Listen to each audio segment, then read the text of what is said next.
Hallelujah, praise the Lord. और हम बहुत खुश हैं फिर एक बार आपके सामने बाइबल स्टडी प्रस्तुत करने के लिए, और वो भी टैबरनैकल मिनिस्ट्री इंटरनेशनल और church of the Rock international की तरफ से। और आइए, बाइबल स्टडी शुरू करने से पहले हम पवित्र आत्मा का स्वागत करेंगे और उससे फिर एक बार कहेंगे कि वो आकर हमें बाइबल से सिखाए और परमेश्वर की इच्छा हमारे सामने प्रकट करे। हे प्यारे परमेश्वर, हम आपको धन्यवाद देते हैं, एक और मौका जो आज आपने हमें दिया है आपके दयासन के सामने आने के लिए, आपके मुंह के क्षेत्र में आने के लिए। और हाँ प्यारे परमेश्वर, इस वक्त में हम आपका स्वागत करते हैं। खुदा, हम आपका स्वागत करते हैं। प्यारे पवित्र आत्मा, इस वक्त में आप नियंत्रण ले लो परमेश्वर, और आज फिर एक बार एक नई तरीके से आपके वचन के द्वारा वो रहस्य जो छुपे हुए हैं परमेश्वर, जिसकी हमें जरूरत है जिंदा रहने के लिए, उसका खुलासा फिर एक बार आज हमारे सामने आप करो परमेश्वर। और हाँ प्यारे परमेश्वर, आज आप बातें करो परमेश्वर, हम सुनने के लिए आए हैं। आप बातें करो परमेश्वर, हम बदलने के लिए आए। आप बातें करो खुदा, हम सुधरने के लिए आए। आप बातें करो खुदा, हम पूरी तरह से परिवर्तित होने के लिए आपके पास आए, जीने के लिए आपके पास आए। और धन्यवाद परमेश्वर फिर एक बार आपके पवित्र आत्मा को भेजने के लिए, और इस वक्त को और इस पूरे स्टडी को अभिषेक करने के लिए हम आपको धन्यवाद देते हैं। प्रभु यीशु मसीह के सामर्थ्य नाम में हम प्रार्थना करते हैं, मांगते हैं, इसलिए तो सुन। आमेन आमेन। आमेन। पास्टर, फिर एक बार आपने जो बाइबल स्टडी है उसका तरीका बदल दिया है, और आज एक नया रूप लेके फिर आप फिर एक बार हम लोगों के सामने आ रहे। तो आज का विषय क्या है? क्योंकि पिछले बार जो था वो मैं कह सकता हूँ ऐसा संदेश देने जैसा था, लेकिन आज विषय क्या है? ओके, अभी जैसे पहले ही सब लोगों ने देखा होगा पोस्टर पे, तो मेरा टॉपिक आज से चालू होने वाला है। वो है why be a member of a church, यानी किसी कलीसिया के मेंबर हम क्यों बने? क्यों ओके। कलीसिया जाना जरूरी है, कलीसिया में रहना, एक कलीसिया में स्थित रहना क्यों जरूरी है, क्या है, क्या फायदे है, क्या नुकसान है अगर मैंने नहीं किया, क्या जरूरी है आज की तारीख में, आज 2025 इस वर्ष में, इस ज़माने में जहाँ पर हमें ऑनलाइन ही सब कुछ मिलता है। जी हाँ। ओके, और अनेक सेवकाई है जो आके हमें ब्लेसिंग देते हैं, हमारे लिए दुआ करते हैं और चले जाते हैं। तो कलीसिया की ज़रूरत है क्या किसी भी विश्वासी को, किसी भी क्रिश्चियन को? Does he need a church? क्या उसे कलीसिया की जरूरत है? या does he need a church? ज़रूरत है क्या? क्या हम कलीसियाओं को बंद कर दें? ऐसे भी आजकल देखा जाए तो बहुत सारे संगठनाएं हैं जो हमारे कलीसिया में आके तोड़फोड़ कर रहे हैं, जी हाँ। और बहुत सारे लोगों को मार रहे हैं, गाली गलौज करते हैं, और हमारे पासबानों का इंसल्ट किया जाता है, उनको भला बुरा क्या कहा जाता है, फिर उनका बहुत कुछ नेगेटिव हम देखते हैं हमारे कलीसिया में होते हुए। तो क्यों इतना खर्चा उठाने का? क्यों, क्या ज़रूरत है? हम बंद कर देंगे ना, बेस्ट इज़ दैट। और ऐसे भी लोग उनका दान दशांश ऑनलाइन ट्रांसफ़र करेंगे, और हम सब मिनिस्ट्रीज ही रखेंगे, सेवकाई, that's it, no church, only ministry. तो लोग आएंगे, हर पासबान आएगा, एक मीटिंग लेगा या फिर ऑनलाइन लेगा, ओके, एंड वचन सुना के चला जाएगा। तो ना रहेगा बांस, ना बजेगी बांसुरी, ना कोई लोग आएंगे, ना विरोध करेंगे। अगर करेंगे भी तो हम लोग, हमारा पुलिस प्रोटेक्शन रहेगा, सब कुछ रहेगा, तो परमिशंस रहेंगे, तो टेंशन नहीं। और वहाँ पर से हम लिखेंगे सिर्फ मसीह लोगों के लिए मीटिंग है, तो टेंशन ही नहीं है। तो वहाँ पर कोई विरोध हो गया तो भी हो गया, लेकिन ये सब झमेला और ये सब मार काट और ये मारा मारी, फिर लोग चर्च को, कलीसिया को नहीं आते हैं, वो सब बंद ही हो जाएगा ना, फिर टेंशन ही नहीं ना, फिर हम सब ऑनलाइन ही लेंगे। जी हाँ। ओके, जब तक ऑनलाइन चल रहा है लेंगे। तो कलीसिया आज के तारीख में, कलीसिया का मेंबर होना जरूरी है क्या, ये हम देखने वाले हैं बाइबल में से। ओके। या तो आइए हम शुरू करते हैं। ओके, पहली बात तो, सबसे पहली बात तो, church is the will of God. कलीसिया परमेश्वर की इच्छा है। It is the will of God, परमेश्वर की ही इच्छा है ही। Yes yes. और अगर कोई तुम्हें ये बताए कि परमेश्वर की इच्छा कलीसिया नहीं है, आज ऑनलाइन भी हम कर सकते हैं, वो बंदा या वो व्यक्ति जो भी है, स्त्री पुरुष जो भी है, वो परमेश्वर के ओर से नहीं बात कर रहे।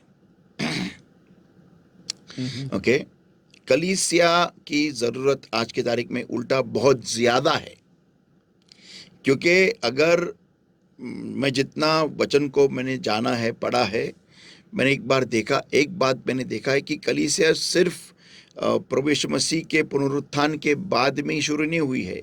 कलीसिया ये पुराने नियम से शुरू है। It is on from the old testament. पुराने नियम से कलीसिया चालू है। जारी है। यस। और आज हम वो देखने वाले हैं, कलीसिया in the old testament, church in the old testament. कलीसिया पुराने नियम में। यस। बहुत जरूरी है इस बात को हमें समझना, जानना कि कैसे परमेश्वर की इच्छा थी कि पूरा का पूरा उसके जितने भी चुने हुए लोग हैं वो एक साथ रहे। ओके, आइए हम देखते हैं निर्गमन इसका 12वां अध्याय वचन 1 से 3। निर्गम ऐसा 12वां अध्याय वचन 1 से 3। Exodus chapter 12 versus 1 to verse 3। आइए हम पढ़ते हैं निर्गमन इसका 12वां अध्याय वचन 1 से लेकर। I'll read in English first. And the Lord spake unto Moses and Aaron in the land of Egypt, saying, This month shall be unto you the beginning of months. It shall be the first month of the year to you. Speak ye unto all the congregation of Israel, saying, all the congregation of Israel, saying, In the 10th day of this month they shall take to them every man a lamb, according to the house of their fathers, a lamb for an house. निर्गम इसका 12वां अध्याय वचन 1 से 3। फिर यहोवा ने मिस्र देश में मूसा और हारून से कहा, यह महीना तुम लोगों के लिए आरंभ का ठहरे, अर्थात वर्ष का पहला महीना यही ठहरे। इज़राइल की सारी मंडली से इस प्रकार कहो कि इसी महीने के 10वें दिन को तुम अपने अपने पितरों के घराने के अनुसार घराने के पीछे एक एक मेमना ले रखो। ओके, तो इधर क्या लिखा है? इज़राइल के सारे मंडली को। ओके, तो बेसिकली यहाँ पर कांग्रीगेशन ये शब्द होता है ना, इट्स कांग्रीगेशन का मतलब होता है ओके लोगों का जमाव, सही। एक लोगों का समूह जो एक साथ आता है, जी हाँ। एक विशिष्ट उद्देश्य पूरा करने के लिए। क्या कांग्रीगेशन इस वर्ड का मतलब है? लोगों का जमाव जो एक साथ लाया जाता है या आता है हमेशा एक विशेष उद्देश्य पूरा करने के लिए। यह है कांग्रीगेशन। लोग, the word says in English statement, the people congregated together, means लोग इकट्ठा आ गए। ओके, तो कांग्रीगेशन आज की तारीख में कलीसिया के जो मेंबर्स है उनको भी कांग्रीगेशन कहा जाता है। ओके, सही है। तो यहाँ पर हम देखते हैं कि जैसे ही परमेश्वर का शब्द इज़राइल राष्ट्र को इस मिस्र देश में आता है, उन्हें सबसे पहली बात तो कहा जाता है इकट्ठा हो जाओ, come together. So that means, इसका मतलब साफ है कि परमेश्वर इकट्ठा होने के ताकत को नजरअंदाज नहीं करता। सही। God doesn't undermine the power of unity, the power of getting together. यानी परमेश्वर जो इकट्ठा आने का जो सामर्थ्य है उसे वो कम नहीं समझता। इट इज, वो बहुत ही जरूरी है परमेश्वर के नजर में, बहुत जरूरी है। और ये इस बात का इल्म आज के तारीख में हर एक मसीह को होना चाहिए। आज देखो, आज अगर हम देखा जाए ना, देखेंगे तो आज बहुत सारे मसीह लोगों की गठ है, बहुत सारे। ओके, और हमारा सबसे बड़ा प्रॉब्लम यह है जो शैतान के लिए बहुत बड़ा एडवांटेज बन जाता है, या फिर मसीह विरोधी संगठनों के लिए एक बहुत बड़ा एडवांटेज बन जाता है, वो है हमारी डिसयूनिटी। हम जो इकट्ठा नहीं है, एकजुट नहीं, हमारे में यूनिटी नहीं है। अगर हम यूनाइटेड हो जाए तो मजा ले कोई हमें रोक सके। सही। ओके, आगे मैं बोलने वाला हूँ, जहाँ 2 या 3 मेरे नाम से जमा हो। 2 या 3 ने हम बहुत ज्यादा लोग हैं आज। अगर हम ठीक से जमा हो गए, मैं आंदोलन की बात नहीं कर रहा हूँ, मैं कोई विरोध की बात नहीं कर रहा हूँ, मैं घुटनों पे आने की बात कर रहा हूँ। ओके, अगर हम ठीक से घुटनों पे आने या दुआ में बैठने के लिए जमा हो गए तो विल बी अनस्टॉपेबल। कोई नहीं रोक पाएगा। नॉट पॉसिबल ही नहीं है इस दुनिया में। ओके, एनीवेज, तो बेसिकली परमेश्वर जो है वो इकट्ठा होने को कम नहीं समझता है, वो बहुत ही जरूरी है परमेश्वर के नजर में। ओके, और कौन लोग? जो उसके नाम से बुलाए गए लोग हैं, जो उसके चुने हुए लोग हैं वो इकट्ठा आए। हम्म। ओके ओके, आगे हम पढ़ते हैं, वही अध्याय है अच्छा, वचन या एक बात यहाँ पर as in दिखाई दे रहा है कि जैसे आप कहते हो कलीसिया में, जैसे आप पास्टर हो, खुदा आपसे बात करते हो और आप लोगों से बात करते हो, और वही हम यहाँ पर भी देख रहे हैं कि खुदा जो है मूसा और हारून से बात कर रहा है, और वो खुदा ये कह रहा है कि मेरे लोगों से जाके बोल, यानी जो शब्द खुदा का आया है, वो जो लोगों का जमाव है जो इकट्ठा हुए वहां पर जाके कहना है। तो आप जैसे कह रहे हैं पहले से ही कलीसिया है, यस, तो वो सिद्ध होता है कि परमेश्वर का जो सेवक है, यहाँ पे मूसा और हारून दिखाया है, सेवक अगर मैं लूँ यहाँ पर तो मूसा और हारून है, और वो परमेश्वर का शब्द जो उन्हें मिला है वही जो लोगों के लिए वो ले आ रहे हैं। तो आज के तारीख में भी हमें वही दिखाई देता है। या अभी मैं थोड़ा यहाँ पर थोड़ा सा यहाँ पर एक पॉइंट बता रहा हूँ। बहुत लोगों को आज की तारीख में, ये मैं कवर अप बाद में करने वाला हूँ डिटेल में, ओके। लेकिन थोड़ा सा यहाँ पर मैं ब्रश करके आगे जाता हूँ। बहुत लोगों को ये प्रॉब्लम है आज के तारीख में कि कलीसियाओं में पासबान जो होता है, जो पास्टर होता है, सिर्फ उसी के द्वारा ही क्यों हमें वचन मिलेगा। हाँ, ये मैंने बहुत लोगों से भी सुना है। हाँ, परमेश्वर हमसे ही बात करता है, करेक्ट। हमसे भी परमेश्वर बोलता है, तो जरूरत नहीं कि हम सिर्फ पास्टर का ही सुने। ऐसे बहुत लोगों की तकरार होती है। जी हाँ। लेकिन जैसा आपने बोला अभी मूसा और हरोन, अभी हम हरोन को बाजू में रखते हैं क्योंकि हरोन ने कुछ कीमत अदा नहीं की थी, कुछ नहीं, कोई कीमत नहीं उसने अदा की थी, या फिर कोई कीमत की उसने कोई भरपाई नहीं की थी। उसके कार्य को संचालित करने के लिए, फिर उस ऑफिस में आके कार्य करने के लिए उसने कुछ नहीं किया था। किया था मूसा ने, और मूसा के डर के वजह से हरोन को सामने लाया गया, बाकी और कुछ नहीं है।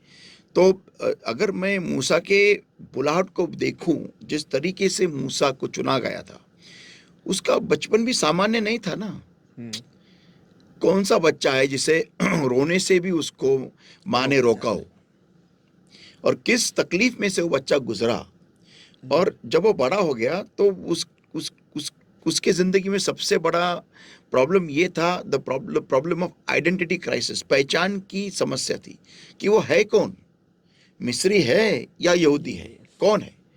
उसके बाद में हम देखते हैं कि उसको देश छोड़ के भागना पड़ा क्योंकि उसने खून कर दिया, okay, at the age of 40, 40 साल की उम्र में, और फिर वहां से वो भागने लगता है। 40 साल तक वो ऐसे एक इंसान के साथ रहता है और शादी करता है और बच्चे उसको हो जाते हैं जिसका उसका कोई पहचान नहीं, कुछ नहीं है। सही। और वहां पर भी उसको एक समस्या है, वो दैट इज आइडेंटिटी क्राइसिस, पहचान की समस्या। और वो वहां पर भी और 40 साल गुलामगिरी कर रहा है अपने ससुर की, न चाहते हुए भी, और एक राजकीय जिंदगी, एक राजठाट की जिंदगी छोड़े एक टोटली अलग ही जिंदगी उसको जीना पड़ रहा है। क्यों पड़ रहा है? क्योंकि सिर्फ उसके ऊपर परमेश्वर की बुलाहट है, चुना हुआ है। बाकी के इजराइल राष्ट्र ने थोड़ी यही सब किया था, किसने भी नहीं। इसीलिए परमेश्वर उससे बात कर रहा था। तो जो पासबान, जो मैं अभिषेक, देखो मैं जब पास्टर इस नाम का उल्लेख कर रहा हूं, मेंशन कर रहा हूं, ओके, मैं पास्टर सिर्फ उनको समझता हूं जो परमेश्वर के अभिषिक्त है। जो पेट के लिए हुए हैं मैं उनको पास्टर नहीं समझता हूं, सॉरी। मैं क्या खुद परमेश्वर नहीं समझता है। जो अपने खुद के मतलब के लिए पास्टर बन जाते हैं, किसको पेट का इश्यू मीन्स किसको जॉब नहीं है वो बन जाता है, किसको समाज में बड़प्पन चाहिए इसलिए वो बन जाता है, किसी को फॉरेन से हेल्प चाहिए इसलिए बन जाता है। अभी तो फॉरेन से हेल्प तो आती भी नहीं है, तो बनने का फ़ायदा भी नहीं है, कुछ नहीं है। ओके, एक अच्छी बात हो गई है 2014 से कि ये फॉरेन का हेल्प बंद हो गया है। रियली प्रेज गॉड, अच्छी बात है। परमेश्वर हमारा क्या भिखारी नहीं है कि वो उसको फॉरेन की हेल्प लगती है। वो खुद हमें बहुत कुछ दे सकता है। हमें सिर्फ घुटनों पे आना चाहिए और मेहनत करने की तैयारी चाहिए हमारी, दैट्स इट। ओके, तो कोई लोगों को एक मैं बोल रहा समाज में बड़प्पन चाहिए इसलिए वो पास्टर बनते हैं। ओके, तो मैं इन लोगों को पास्टर नहीं मानता हूँ। जो परमेश्वर के चुने हुए हैं, अभिषिक्त है, मैं उन्हें ही पास्टर हो या प्रॉफिट हो या इवेंजलिस्ट हो या फिर अपोस्टल हो या टीचर हो, मैं उन्हीं को मानता हूँ। बाकी परमेश्वर भी उन्हीं को पहचानता है, बाकी किसी को नहीं पहचानता परमेश्वर। ओके, तो बेसिकली ये पॉइंट है कि जब परमेश्वर का चुना हुआ अभिषिक्त परमेश्वर का सेवक जो वहाँ पर खड़ा होता है ना, उसका उसने एक बहुत ही खतरनाक ऐसा सफ़र उसने तय किया है वहाँ तक आने के लिए। और जब वो परमेश्वर के सामने बैठ के परमेश्वर की आवाज़ या परमेश्वर की बानी, परमेश्वर का संदेश लोगों तक ले आता है, इट्स अ प्राइस, एक बहुत बड़ी कीमत भर के वो ले आता है। तो वो हर एक को नहीं मिलता है, वो जी हाँ, हर एक को नहीं मिलता है। तो पौलुस भी लिखता है ना कि हर कोई पास्टर नहीं बनता। अगर कोई बोलेगा तो कोई सुनने वाले भी चाहिए। हर सब लोग बोलने लगे तो सुनेगा कौन? बेंच। तो बेसिकली कलीसिया ये परमेश्वर की योजना है। आगे हम पढ़ते हैं वही अध्याय निर्गमन इसका 12वां अध्याय वचन 6, एक्सोडस 12 वर्स 6। मैं ज्यादा वर्सेस नहीं ले रहा हूं, मैं थोड़े बहुत ही वर्सेस ले रहा हूं। And ye shall keep it up until the 14th day of the same month, and the whole assembly of the congregation of Israel shall kill it in the evening. निर्गमन का 12वां अध्याय वचन 6, और इस महीने के 14वें दिन तक उसे रख छोड़ना, और उस दिन सूर्यास्त के समय इज़राइल की सारी मंडली के लोग उसे बलि करें। या तो यहाँ पर हम देखते हैं वापस एक बार फिर से हमें मंडली ये शब्द आता है। ओके, अभी एक्सोडस 25 वर्स 8, निर्गमन इसका 25वां अध्याय वचन 8। And let them make me a sanctuary that I may dwell amongst them. निर्गमन इसका 25वां अध्याय वचन 8, और वे मेरे लिए एक पवित्र स्थान बनाए कि मैं उनके बीच निवास करूं। आमीन। तो ये है वो कलीसिया। हाँ, उस वक्त परमेश्वर उस टैबरनेकल के बारे में बात कर रहा था, निवास मंडप के बारे में बात कर रहा था, लेकिन आज की तारीख में ये कलीसिया का प्रतीक है। नॉट अ बिल्डिंग, लेकिन एक जमाव लोगों का, जो एक पवित्र स्थान है जहाँ पर परमेश्वर बस्ती करता है, जो इंडिविजुअल भी अकेले में भी है और इकट्ठा होने में भी वो पवित्र स्थान है। ओके, अभी मेरा पॉइंट ये है कि कलीसिया का मेंबर होना जरूरी है क्या? आज हम ये पॉइंट स्टार्टिंग करते हैं यहाँ पर। ओके, क्या परमेश्वर की योजना है कि कलीसिया हो? क्या प्रभु चाहता है कलीसिया हो? ओके, तो आइए हम देखते हैं मैथ्यू 16 वर्स 17 टू वर्स 19। मत्ती इसका 16वां अध्याय वचन 17 से 19। मत्तयचा 16वां अध्याय वचन 17 ते 19 वचन। And Jesus answered and said unto him, Blessed art thou, Simon Bar-Jonah, for flesh and blood hath not revealed it unto thee, but my Father which is in heaven. And I say also unto thee, that thou art Peter, and upon this rock I will build my church. मती रची सुसमाचार इसका 16वां अध्याय और वचन 17। यीशु ने उसको उत्तर दिया है, हे शमौन योना के पुत्र, तू धन्य है, क्योंकि मांस और लहू ने नहीं, परंतु मेरे पिता ने जो स्वर्ग में है यह बात तुझे प्रकट की है। और मैं भी तुझसे कहता हूँ कि तू पतरस है, और मैं इस पत्थर पर अपनी कलीसिया बनाऊंगा। आमेन, आमेन, आमेन। अभी यहाँ पर हम देखते हैं एक बहुत इंपॉर्टेंट पॉइंट है यहाँ पर कि ये जब बात प्रभु ने कही थी ना, ओके, उस वक्त चर्च नाम का कोई प्रकार नहीं था। उनके गैदरिंग को सिनेगॉग्स कहते थे। मंदिर, हिंदी में मंदिर। तो चर्च, लेकिन सबसे बड़ा पॉइंट ये आ रहा है, मुझे नहीं मालूम कि हिब्रू में एग्जैक्टली प्रभु यीशु मसीह ने उस वक्त कौन से अल्फाज कहे होंगे, हिब्रू या फिर अरामिक लैंग्वेज जो भी होगा, लेकिन जब ये बोला गया, ओके, शॉकिंगली किसी भी चेले ने प्रभु यीशु मसीह को ये पूछा नहीं कि तू ये क्या बोलबड़ कर रहा है, क्या बोल रहा है। मेरा सवाल है, ऐसा क्यों? Why no one raised a doubt and asked him a question as to what are you talking about? तो किस बारे में बात कर रहे हैं? ये कौन सी जमाओ, कौन सा गैदरिंग, क्या क्या तू पत्थर के ऊपर बांधेगा, what are you going to build? किसी ने नहीं किसी ने पूछा, भी नहीं कुछ नहीं पूछा। क्यों नहीं पूछा? क्योंकि शायद ऐसा हो सकता है कि इन्हें ये मालूम होगा कि ये गैदरिंग टुगेदर जो करते हैं, हम सब करते, ये इब्री लोगों या फिर इजराइल लोगों का प्रैक्टिस है, और वो करते ही है। सिनेगॉग्स में इकट्ठा होना it's like a gathering together, assembly of Israel. तो उनका पीढ़ी दर पीढ़ी ये चलते आ रहा है। हर साल, हर महीने, हर हफ्ते शब्बात के दिन वो इकट्ठा होते हैं। तो ये उनका कॉमन प्रैक्टिस था। वो अलग बात है कि इजराइल के बाहर के जो देश है उनमें तब ये सुसमाचार नहीं था। तब वहां पर भूतों की उपासना की जाती थी। ओके, बहुत सारे राष्ट्रों में, जैसे हमारे देश में भी बहुत जगह पे भी भूतों की, दुष्ट आत्माओं की भक्ति की जाती थी, जाती है। तो हमारे में इकट्ठा होना ये सब हमको मालूम नहीं है। ये जो देश है, अमेरिका पकड़ के, उस वक्त अमेरिका था या नहीं था क्या मालूम, ओके, लेकिन ये सब पकड़ के भी पूरे, अगर इजराइल राष्ट्र को मैंने बाहर निकाला तो सारे राष्ट्रों को पकड़ के पूरे दुनिया के ये गैदरिंग टुगेदर, एक इकट्ठा होना परमेश्वर की बानी सुनने के लिए, ये नहीं था। क्योंकि इकट्ठा, देखो इसमें ना ये बहुत डीप है, बहुत ही डीप है।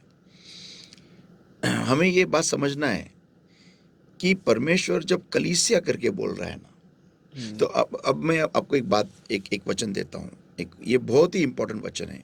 हम खुलेंगे मत्ती इसका 6वां अध्याय, मैथ्यू चैप्टर 6, एवरीबॉडी। मत्ती इसका 6वां अध्याय, एंड यहाँ पर प्रभु यीशु मसीह लोगों को, चेलों को वचन 9 से आगे दुआ करने को सिखा रहा है। ओके, वचन 9 से आगे, after this manner therefore pray ye, our father which art in heaven. मत्ती रचित सुसमाचार इसका 6वां अध्याय वचन 9 से आगे, अतः तुम इस रीति से प्रार्थना किया करो, हे हमारे पिता तू जो स्वर्ग में है। स्टार्टिंग क्यों करता है पिता से? करेक्ट। तो जहां पिता आता है वहां परिवार आ गया। करेक्ट। बिना परिवार के कोई भी पिता बन ही नहीं सकता। करेक्ट। या कोई भी परिवार बिना पिता के हो ही नहीं सकता। करेक्ट। अब ये समझो, मैं एक लड़का लड़की शादी करते हैं तो हम उसको कहते हैं पति और पत्नी, हस्बैंड वाइफ, नवरा बाई को। हम उन्हें ये नहीं कहते पिता माँ बाप, नहीं कहते। सही। जब तक उनका कोई बच्चा नहीं होता है तब तक उन्हें माँ या बाप या पिता नहीं पुकारा जाता। नहीं पुकारा जाता। करेक्ट। करेक्ट। तो जहां पर पिता ये वर्ड आ गया वहां पर परिवार आ गया। तो यीशु मसीह यहीं पर हमें परिवार की पहचान दे रहा है। तुम सब लोग परिवार का एक हिस्सा हो। ये तुम्हारा चॉइस नहीं है कि मैं कलीसिया नहीं आऊंगा। अगर तुम यीशु मसीह में हो तो कलीसिया आना अनिवार्य है। फिर अभी यहां से बहुत सारे सवाल खड़े, बहुत सारे पॉइंट आ जाते हैं। हर परिवार के नियम होते हैं। करेक्ट। मैं एक बार एक पास्टर को मिला था, वो पास्टर ने मुझे कहा कि मैं अगर मेरे कलीसिया में कोई बाइबल नहीं लेके आता तो मैं उनको डांटता हूँ, उनको चिल्लाता हूँ, उनको सबके सामने खड़ा करता हूँ और उनको सबके सामने मैं बाइबल पढ़ने को बोलता हूँ, ये जानते हुए कि उसके हाथ में बाइबल नहीं है। अच्छा। मैं ये जानबूझ के करता हूँ ताकि उनका तमाशा हो पूरे कलीसिया में, पूरे मंडली में, ताकि वो अगली बार बाइबल लेके आए। अगर आप कलीसिया में आते हो तब तुम्हारे पास बाइबल होना अनिवार्य है, जरूरी है। तो उनका नियम है। यस, उस कलीसिया का नियम है। मैं बोला वाह, वेरी गुड। मैं बोला मुझे भी ये सीखना चाहिए। रियली, बिकॉज मैं जिस कलीसिया में आता था हम तब बाइबल लेके जाते ही थे। आज के तारीख में ऐसा हो गया कि तुम्हारे पास मोबाइल है तो बाइबल आ गया। और लोग क्या करते हैं कि वो उस मोबाइल दिखाते हैं कि मोबाइल में बाइबल देख रहे हैं, लेकिन क्या देख रहे हैं वो खुदा ही जानता है, वो ही जानते हैं। और उनके मुंह से मालूम पड़ जाता है, क्योंकि कभी क्या कभी देख हंसते रहे भी है वो। उनको लगता है हम लोग अंधे हैं, स्टेज पे बैठे हैं तो हमको मालूम नहीं वो क्या देख रहे हैं, लेकिन हमको दिखाई जाता है वो हंस रहे हैं बीच में। तो बाइबल में तो कोई जोक तो नहीं लिखा ना हंसने के लिए, सही, तो मालूम पड़ जाता है स्टेज कुछ से अलग हमको है। कि वो अलग देख रहे हैं। लेकिन हम अभिषेक को डिस्टर्ब नहीं करना चाहते, इसलिए हम कुछ बोलते नहीं, लेकिन दिख जाता है कि वो हंस रहे हैं। तो पॉइंट ये आता है कि इधर स्टार्टिंग में ही प्रभु यीशु मसीह ने कहा है परिवार, आ फादर। तो कलीसिया में जाना नहीं जाना, अगर ये तुम्हें कोई ऑप्शन नहीं है, तुम्हें जाना ही है, तुम्हें कलीसिया का मेंबर बनना ही है।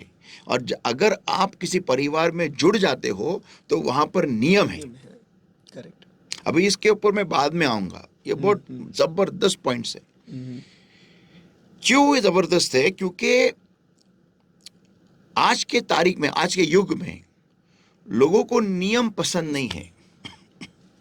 मैं इससे पूरी तरह से सहमत हूँ। या सही है। People don't like rules, they like rules everywhere except in the kingdom of God. उन्हें नियम सब जगह पसंद है सिवाय कलीसिया में।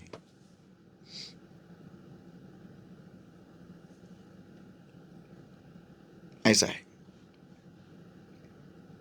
अभी मैं आपको एक उदाहरण देता हूं। एक बंदा था इंडियन, उस पेपर टाइम्स ऑफ इंडिया में आया था। वो सिंगापुर चला गया और एयरपोर्ट से उतरा और बस पकड़ा उसने। बस पकड़ा और बस से जहाँ पर उसका दोस्त था वहाँ पर उतर गया वो। उसने बस का टिकट लिया और फेंक दिया रास्ते पे। तुरंत पुलिस वाले ने पकड़ा उसको और उसको फाइन लगाया। तो फाइन लगा तो उसने फाइन वाइन सब भरा और वो रिसीट लिया। उसको आदत थी ना, इंडियन आदत, वापस उसने उधर फेंक दिया। तो पुलिस वाले ने उसको पकड़ डाल दिया जेल में। 6 महीना जेल में था वो बंदा। पेपर फेंकना था। तो ऐसा है। तो अगर तुम किसी भी जगह में जाते हो तो उधर नियम है। जी हाँ। वही वैसे ही परमेश्वर के राज्य की कलीसिया में अगर आप आते हो, तो वहां पर नियम है, करेक्ट। होने चाहिए, जरूरी है। ओके, इसके ऊपर सब मैं बाद में आता हूँ। सब ये बाद में आने वाले, क्योंकि ये सब बहुत इंटरेस्टिंग टॉपिक है, बहुत इंटरेस्टिंग। ओके, तो इधर लिखा है क्या, our father which art in heaven, hallowed be thy name, thy kingdom come, thy will be done in earth as it is in heaven. Okay, वचन हमारे पढ़िए। पिता तू जो स्वर्ग में है, तेरा नाम पवित्र माना जाए, तेरा राज्य आए, तेरी इच्छा जैसे स्वर्ग में पूरी होती है वैसे ही पृथ्वी पर भी हो। अभी इधर क्या लिखा है, वर्स 11 में क्या लिखा है, give us this day our daily bread. हमारी दिन भर की हमारी वो आगे भी है इसलिए हमारी दिन भर की रोटी आज हमें दे। क्या हमें, ये हमें क्यों है? इकट्ठा ये मैं दुआ कर रहा हूं तो मुझे दे चाहिए। ऐसा होना चाहिए था, मुझे दिन भर की रोटी आज मुझे दे। बट लेकिन नहीं, give us this day our daily bread. Our हमारी।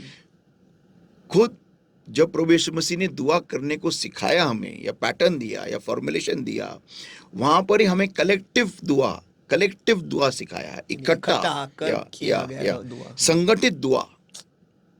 मुझे सिर्फ अकेले मेरे बारे में नहीं सोचना है, हमें दे, सबको दे, जितने भी तेरे बच्चे हैं सबको दे।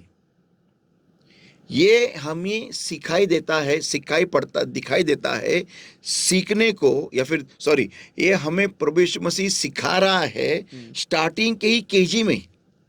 आमीन। ये हमारा केजी क्लास है ना। ये करेक्ट।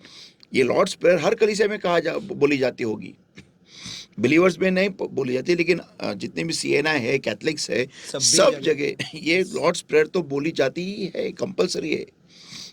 उसके अलावा चर्च खत्म नहीं होता है। हाँ। ये उनको मालूम नहीं है कि ये दुआ नहीं है, दुआ का पैटर्न है। लेकिन ये पैटर्न में सिखाया गया है कि हमें give us this day our daily bread and forgive us our debts as we forgive our debtors. हमारी दिन भर की रोटी आज हमें हमें दे, और जिस प्रकार हमने अपने अपराधियों को क्षमा किया वैसे ही तू भी हमारे अपराधों को क्षमा कर। ओके, आगे, एंड लीड अस,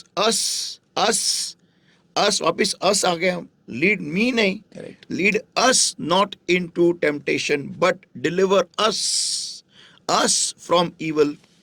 और हमें, वापस यहाँ पर हमें आया है, मैं नहीं, हमें परीक्षा में न ला परंतु बुराई से बचा। तो सोचने वाली बात है, यहाँ पे सब या इकट्ठा होकर स्टार्टिंग से ही फोकस जैसे दिया गया है ऑन यूनाइटेडनेस, साथ में इकट्ठा होना, रहना। The power of being together is a church. इकट्ठा आना, यही इकट्ठा होने का सामर्थ्य ही कलीसिया है। कलीसिया है। आमीन। और शैतान उसी को तोड़ना चाहता है, और उसने वही किया कोरोना में। शैतान को सबसे बड़ा प्रॉब्लम कलीसियाओं से है कि तुम इकट्ठा ना हो जाओ, तुम कुछ भी करो, करेक्ट। फिर वो उस कलीसिया को तोड़ने के लिए कुछ भी करेगा, सही। कुछ भी। और वो वचन भी 1000 को 10,000 यस को भगाएगा। यस, वो सब बाद में आने वाला है। लेकिन ये आप सोचो ना इस बात को कि परमेश्वर की इच्छा ही है कि हम इकट्ठा हो जाए, आ जाए। अभी मेरा पॉइंट ये है कि आज की तारीख में अगर हम कलीसियाओं को देखें, ओके, आपको क्या लगता है, मैं सवाल पूछ रहा हूं कांग्रीगेशन से भी और आपसे भी, आप जवाब दो, सबसे बड़ा हमला कलीसियाओं को किससे है? थिंक अबाउट इट, चलो।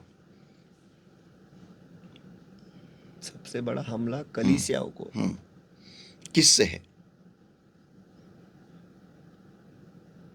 अपने ही लोगों से है। कौन?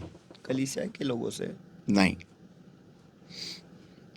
कौन? कांग्रीगेशन पीपल जो देख रहे हैं हमें, आप कमेंट में लिख सकते हैं, सबसे बड़ा हमला किससे है कलीसियाओं को?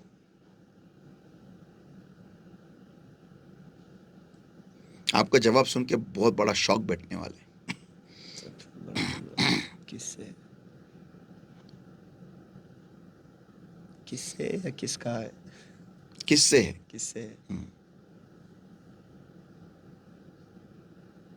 सेवकों से? सेवकों से? नहीं, नहीं।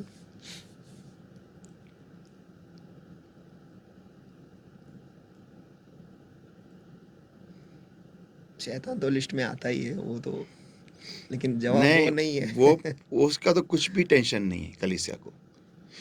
यीशु मसीह ने बोला है, यहाँ पर इधर लिखा है, प्रभु यीशु मसीह ने लिखा है, and the gates of hell shall not prevail against it. आमीन।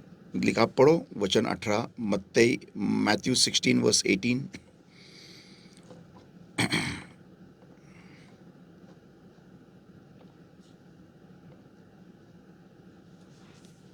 और अधलोक के फाटक उस पर प्रबल न होंगे। या तो उनको कुछ लेना है ही नहीं, वो आसपास है ही नहीं।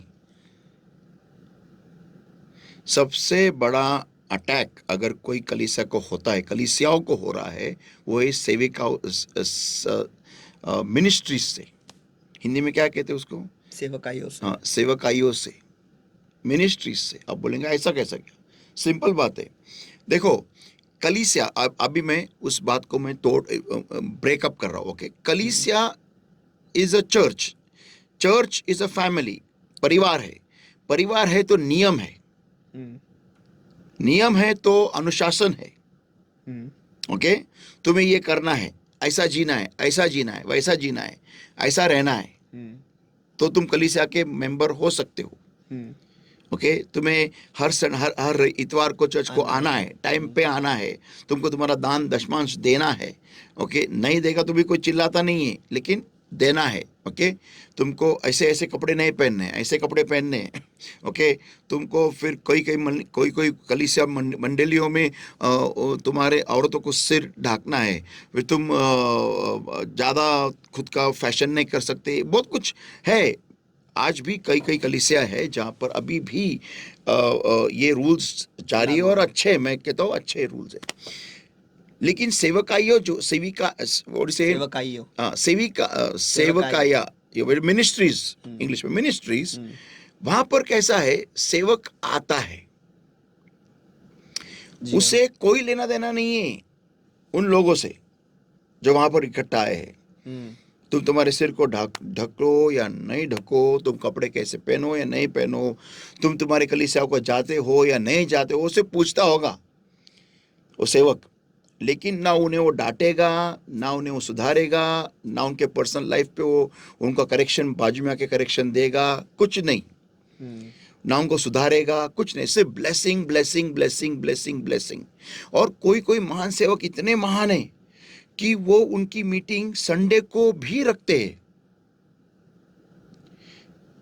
वो इतने इतने, मैं कह सकता हूं, इतने अंधे हो गए हैं उनकी सेवकाई को, जमाओं को बढ़ाने के लिए, कि वो इतवार के दिन उस शहर के कलीसियाओं को खाली करने में उनको कोई प्रॉब्लम नहीं है,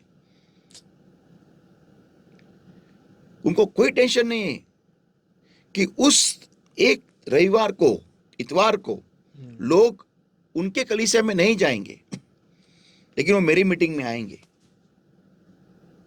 अच्छा, यहाँ पर एक सवाल खड़ा हो सकता है कि वो लोग फिर भी कह सकते हैं कि चलो अलग अलग जो जमाव हो रहे थे वो सब इकट्ठा आ गए, तो हाँ, उसके लिए क्या? हाँ, तो इकट्ठा आ गए तो एक काम करो, तुम बाजू में बैठ जाओ, जितने भी पास्टर्स के कलीसिया आए ना उनको सबको स्टेज पे खड़ा करो, उनको बोलो प्रीचिंग करने के लिए।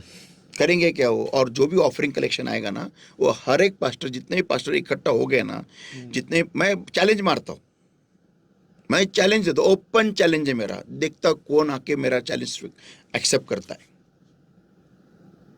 कि जितना भी ऑफरिंग आएगा ना उस मीटिंग में, उस इतवार को, उसी इतवार को, ओके, वो सारे पास्टर्स में आपस में बांटो, उस मिनिस्ट्री को कुछ नहीं मिलेगा।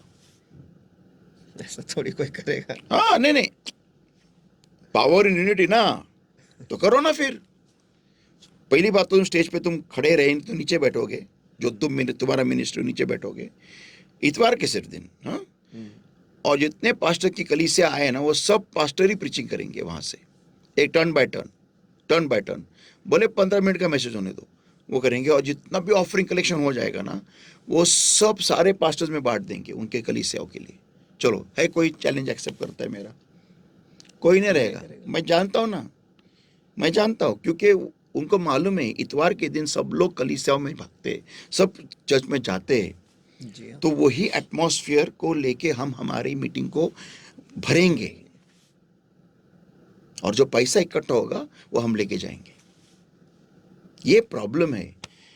देखो, मैं क्या मानता हूं, तुम तुम्हारा मीटिंग रखो, मंडे थ्रू टू फ्राइडे रखो, लेकिन शनिवार और इतवार के दिन तुम लोगों को बोलो, तुम तुम्हारे कलीसियाओं में जाओ, यहां पर मत आओ, यहां मीटिंग नहीं रहने वाला। ये सेवक को, जो मिनिस्टर है ना, जो जिसका मिनिस्ट्री है, सिर्फ मिनिस्ट्री, कलीसिया नहीं, जिसका कोई चर्च नहीं, लेकिन सिर्फ मिनिस्ट्री है, उसका कर्तव्य है प्रभु यीशु मसीह के कलीसिया को बढ़ाना, उसको आगे लेके जाना, उसको भरना, उसको फोड़ना नहीं, करेक्ट। उसको 2 टुकड़े में नहीं करना, 3, 10, 15 टुकड़े में नहीं करना। तो फिर मैं परमेश्वर का कार्य नहीं कर रहा हूं, मैं शैतान का कार्य कर रहा हूं। फिर अगर ऐसे सेवक है तो शैतान की हमें जरूरत ही नहीं है ना। फिर वी डोंट नीड सैटन। बिल्कुल जरूरत नहीं। ये ऐसी मिनिस्ट्री सफिशिएंट है। तो बेसिक प्रॉब्लम कहां पर आ रहा है कि ये लोगों को क्या मालूम है, क्या लोगों को जहां पर सुधारना हो रही है, जहां पर उनका फॉल्ट सामने दिखाई देता है ना, वहां पर लोगों को जाना पसंद नहीं है, क्योंकि वो दुखता है, उससे प्रॉब्लम होता है।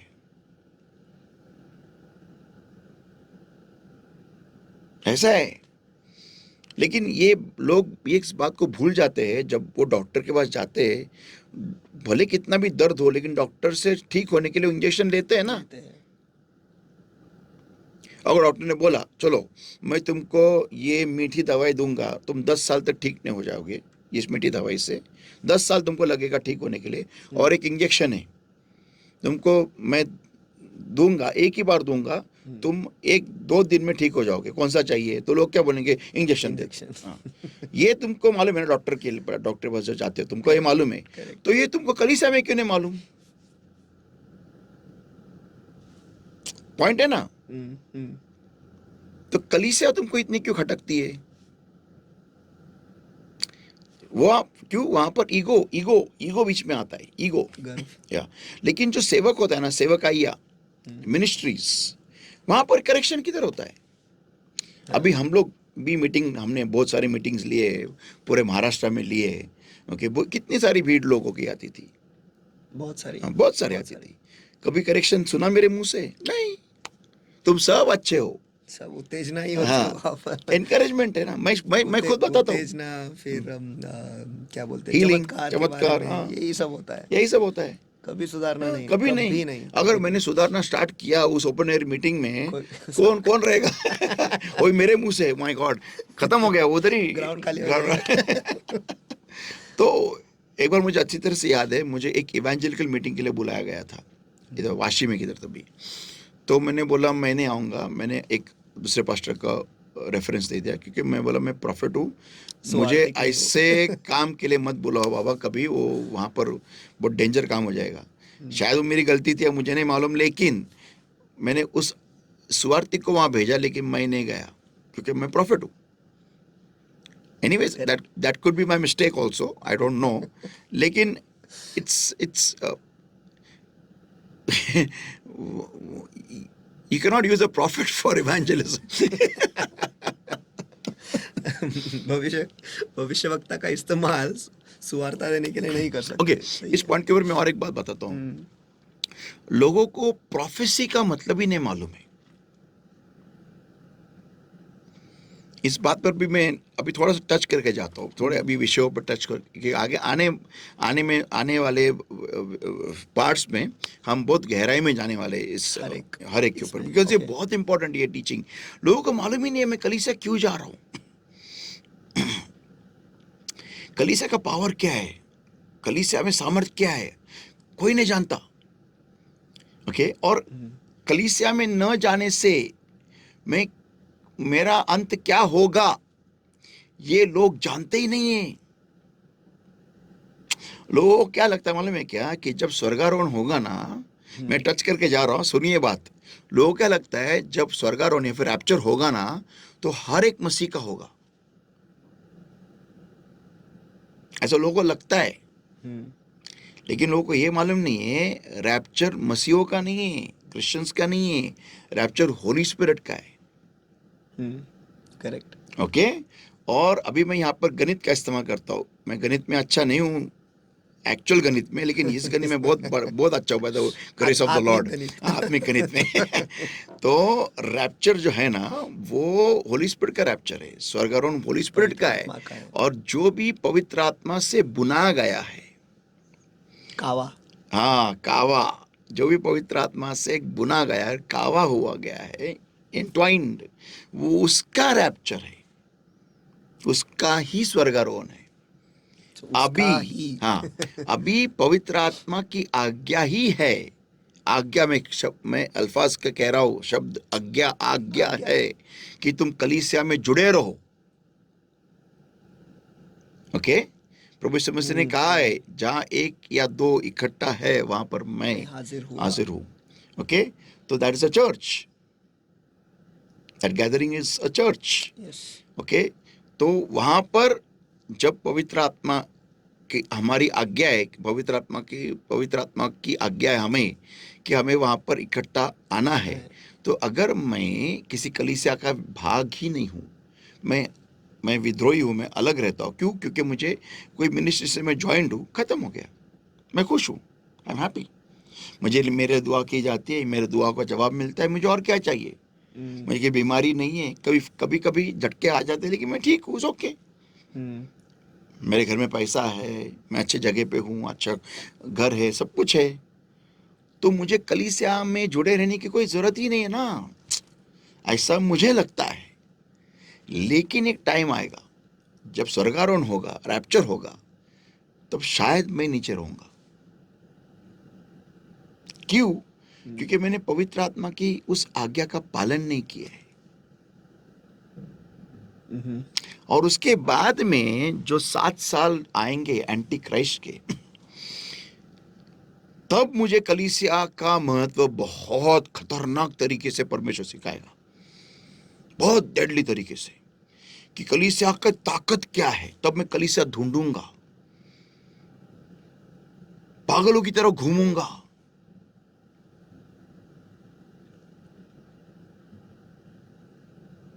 पागलों की तरह। मुझे अभी भी याद है न्यू लाइफ फेलोशिप में जब मेरा जन्म हो गया मसीह में, पास्टर ट्रस्कॉट थे, पास्टर पैटरसन थे, बहुत बड़े बड़े नामचीन पास्टर्स थे, लेकिन हर इतवार को वो अपनी कलीसिया में रहते थे। भले वो कलीसिया का संचालन नहीं करते होंगे, वो पास्टर नहीं रहेंगे उस कलीसिया के, वो सीनियर पास्टर्स हो गए थे, बहुत बड़े उनकी मिनिस्ट्रीज थी, लेकिन संडे के इतवार के दिन वो अपनी कलीसिया में मेंबर बन के वहां पर बैठते रहते थे। That is a teaching of the word of God. क्या मैं ये पूछता हूं लोगों को आज, क्या पतरस कलीसिया जाता नहीं था? अगर उसका मैसेज नहीं है तो कलीसिया नहीं जाएगा। अगर समझो उस कलीसिया में, उस चर्च में उस वक्त अगर समझो मत्ती प्रीचिंग कर रहा है, या फिर मरकुस प्रीचिंग कर रहा है, या फिर यूहन्ना प्रीचिंग कर रहा है, तो क्या पतरस नहीं जा रहा है? पतरस घर पे बैठ के ऐसा टंगड़ी ऊपर करके बैठा है? बिल्कुल भी नहीं, पतरस उधर रहेगा ही 100%। ये क्या, खुद मरियम यीशु मसीह की माँ उस 120 लोगों में थी जहां पर पवित्र आत्मा उतर के आया था, तो वो क्या मेंबर नहीं थी कलीसिया की, उनके फर्स्ट चर्च की? 100% थी वो तो उसने कहना चाहता, अरे मैं तो मेरी हूं, मेरे द्वारा ही तो यीशु मसीह पैदा हो गया, मैं काय को कलीसिया हूं, मेरी खुद की मिनिस्ट्री होनी चाहिए।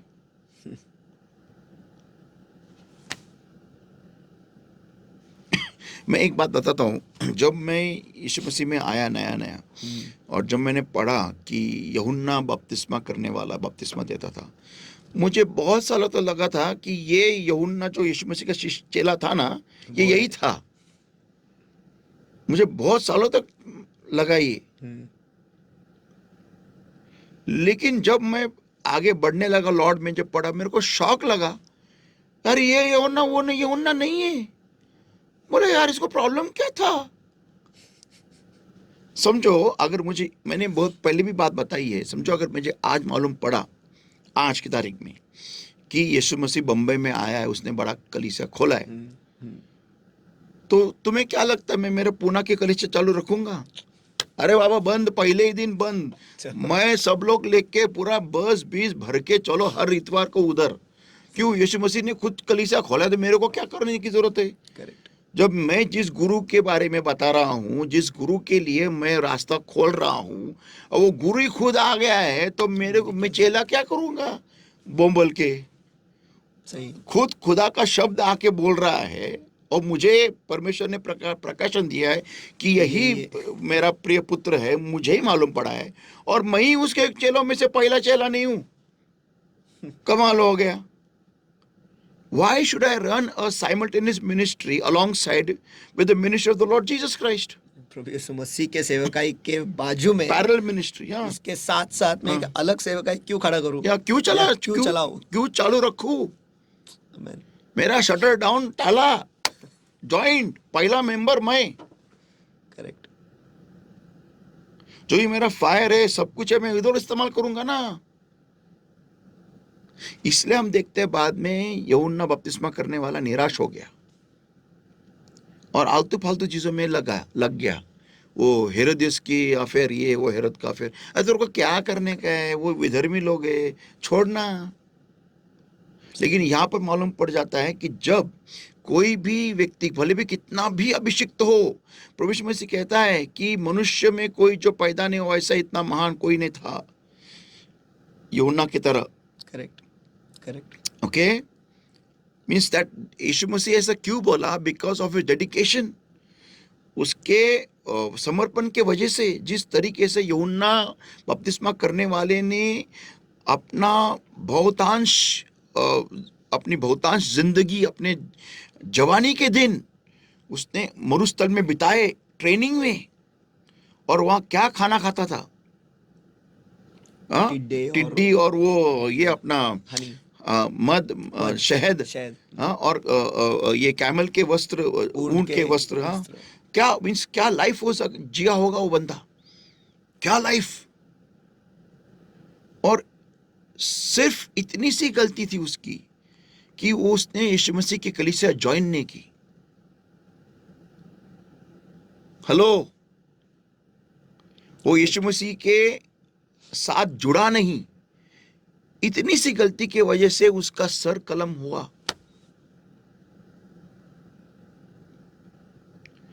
My God, this is horrible.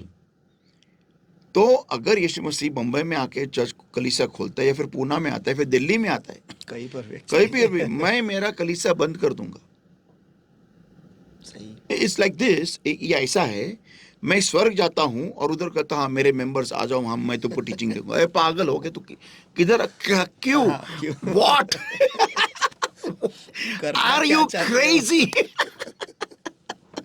नहीं, नहीं, उसका मत सुनो, मेरा सुनो. यीशु मसीह का मत सुनो, मेरा सुनो. मैं प्रीचिंग करूंगा. मैं पास्टर हूं, मैं प्रीचिंग करूंगा. पागलपन है. स्वर्ग के जितने भी लोग हैं ना, सब मेरे पास देखेंगे. इसको लगता है नीचे जाने का है. क्या, कौन है, क्या है?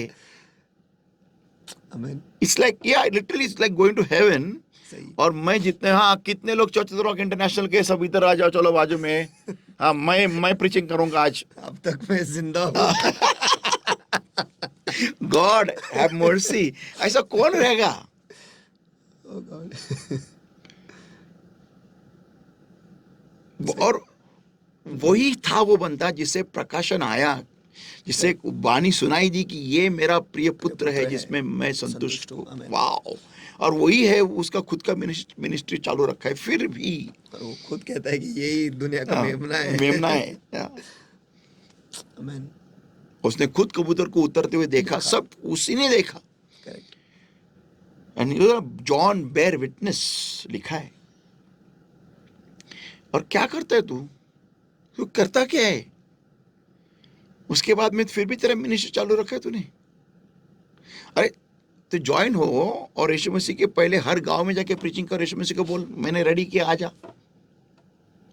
ये तो तेरा काम था ना. यीशु मसीह के साथ साथ चलते रहे, और यीशु मसीह आने से पहले उस गांव में जा और लोगों को रेडी कर रिपेंटेंस के लिए. और बाद में यीशु मसीह को आने के बाद वहां पर लोग कितने परिवर्तित होते थे.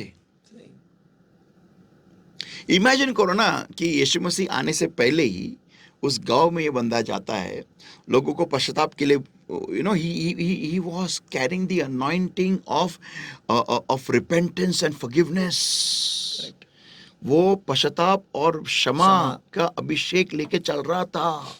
मीन्स लोग उसको देखते ही रोने लगते होंगे, परमेश्वर के सामने खुद को खोलते होंगे, तोड़ते होंगे, पश्चाताप करते होंगे. इतना अभिषेक वो लेके चल रहा था. तो उसका काम था यीशु मसीह जहां पर भी, जिस गांव में जाए, क्योंकि उसको उसके बारे में लिखा गया ना, ही प्रिपेयर्स द वे. तो ये उसने भलता वे चालू कर दिया. उसने उसका वे एक साथ ज्वाइन नहीं किया. उस वे के साथ उसने उसका वे ज्वाइन नहीं किया. करेक्ट. और वो खुद अपना ही चलता रहा. बाद में शक भी हो रहा था, उसके चेले आके पूछ रहे कि यही है क्या? क्योंकि उसका ध्यान भटक गया ना. उसका ध्यान ही भटक गया. वो कुछ भलता ही देखने लगा हेरोद के बारे में, और ये वो. ये देखो कैसा है ना, आज के तारीख में भी प्रॉफिट्स के पास आता, लोगों को प्रॉफिट्स क्या है मालूम ही नहीं है. लोग सच्ची में बहुत बड़ा कंफ्यूजन है. लोगों को क्या लगता है कि जो मुझे बताएगा मेरे जिंदगी के बारे में, ओके, मेरे जिंदगी के बारे में, कि मैं कल कहाँ था, मैं फरवरी 14 के दिन किसके साथ था, ओके, या फिर मेरा क्या क्या चल रहा है इधर उधर, ये जो बताएगा ना वो प्रॉफिट। लेकिन लोगों को ये मालूम नहीं है, ये प्रोफेसी नहीं है, ये gift of word of knowledge है, ज्ञान का शब्द है, जी हाँ, जो एनहांसमेंट तक इतना गया है कि तुम्हारे बारे में एक्यूरेसी से वो सेवक को मालूम पड़ता है, ओके। लेकिन ये प्रोफेसी नहीं है। हम्म, प्रोफेसी और प्रॉफिट क्या होता है? प्रोफेसी इज जो भविष्य के बारे में तुम्हें बताएगा, पॉइंट नंबर 1। एंड प्रॉफिट वो होता है जो तुम्हें पश्चाताप की ओर लेके आके तुम्हारा हाथ परमेश्वर के हाथ में जोड़ेगा, यह है प्रॉफिट, ना कि जो भविष्यवाणी बताएगा या फिर ज्ञान का शब्द बताएगा। लोगों को क्या लगता है कि जो हमें ज्ञान का शब्द बताता है वो भविष्य और वक्ता जो भविष्यवाणी बताता है वो भविष्यवक्ता है, वो प्रॉफिट है। नहीं, नहीं, तुम बाइबल ठीक से पढ़ो, जितने भी प्रॉफिट्स है बाइबल में, पुराने नियम में, वो पढ़ो ठीक से उनको।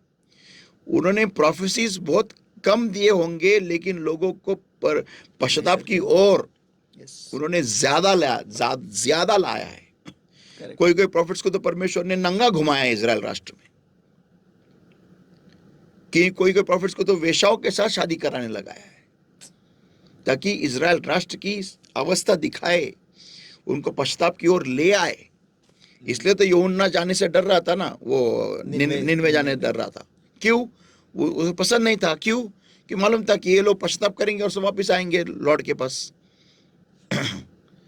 तो प्रॉफिट का काम ही होता है बीच में खड़ा रहना, लोग और परमेश्वर के बीच में जो दरी है, जो गैप है, वो दूरी है, उस दूरी के बीच में खड़े होके लोगों को परमेश्वर की बानी सुनाना और परमेश्वर को लोगों के बारे में, लोगों के जगह पे मध्यस्थी करना या फिर उनके लिए क्या प्रार्थना करना ताकि परमेश्वर उनको क्षमा करे, ये है प्रॉफिट का काम।